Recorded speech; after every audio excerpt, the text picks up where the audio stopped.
pinakamarami kong comment na tanong or pinakamarami kong comment na nababasa, yung unoriginal content na violation. Mostly, ang tinatanong nila, nagkaroon sila ng unoriginal content, then sarili nilang video yung ina-upload. Yung iba nagkaroon ng unoriginal content, pero walang specific na video kung ano yung nagkaroon ng unoriginal content. At nagkaroon sila ng unoriginal content, gidelete na nila yung video, then hindi pa nawala yung unoriginal content. Marami pong factor na makukuha natin ito. Sample, nag-upload kayo ng video ninyo. Sarili niyo yung video. Then, i-upload niyo dito sa page, tapos i-upload nyo rin sa profile.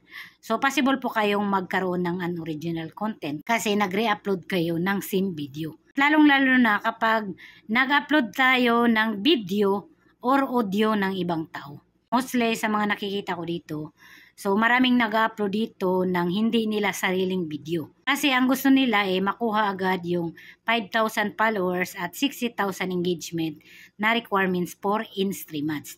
Kaya nagre-re-upload sila ng video ng ibang tao.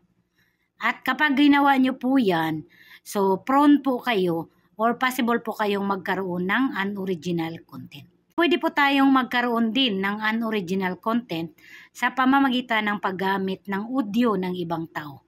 So paano ba natin makukuha or magagamit yung audio ng ibang tao? So example na lang itong Dub Smash. Kasi hindi natin ito sariling audio. Audio ito ng ibang tao.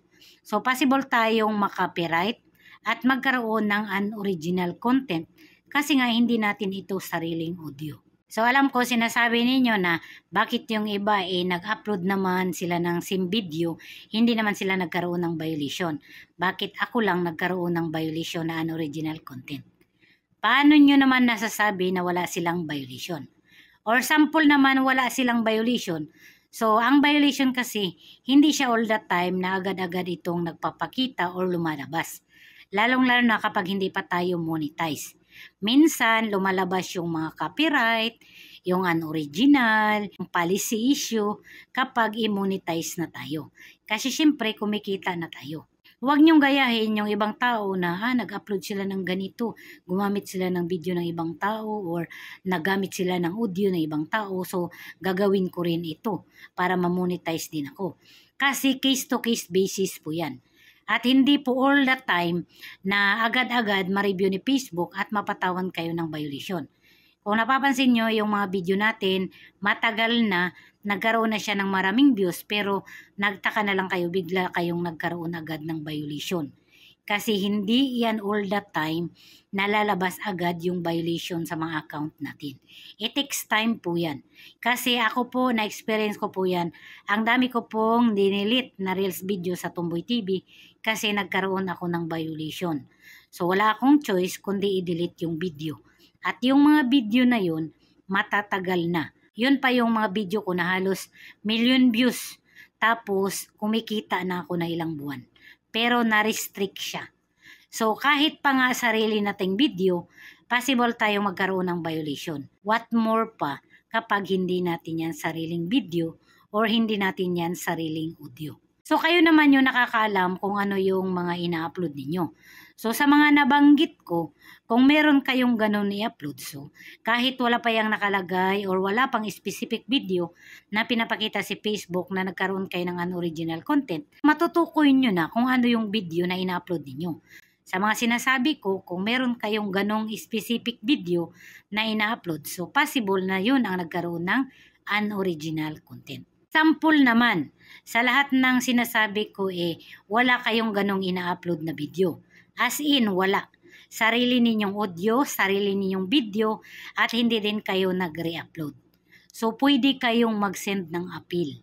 Or pwede kayong mag-report a problem para ma-review ni Facebook. Tandaan nyo, system lang din ito si Meta. Ilang beses na rin na nagkakamali kasi system nga ito. Pero kung alam nyo sa sarili nyo na meron talaga kayong possible na nilabag, so wag na kayong mag-apila.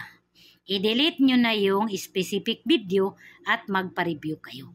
Tandaan nyo, kahit paulit-ulit kayong magpa-review dyan, kapag hindi ninyo gidelete yung specific video na nag-cause ng unoriginal content, so hindi yan mawawala. Kung mapapagod lang kayo kaka-request for review, hindi pa rin nawawala yung violation na unoriginal content. Sample, nagpa-review kayo ngayon, nag-delete na kayo ng video. After few weeks or few months, review completed na siya. Then, hindi pa rin nawala yung unoriginal content.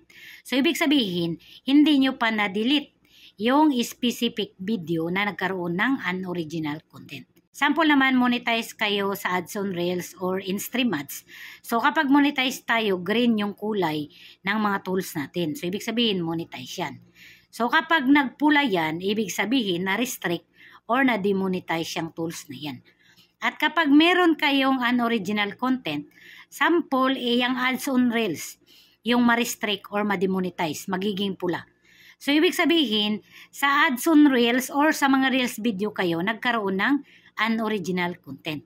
Kapag naman yung in-stream ads niyo na tools, yung na-demonetize or na-restrict, so ibig sabihin lang, sa in-stream ads kayo, nagkaroon ng unoriginal content. Mostly po talaga kapag magkaroon kayo ng unoriginal content, merong specific tools na ma-demonetize. So kapag gano'n na yung nangyari, so kailangan nyo po talagang hanapin yung specific video na nagkaroon ng unoriginal content. Example naman meron kayong unoriginal content, then nagpa-review na kayo, then review completed na kayo.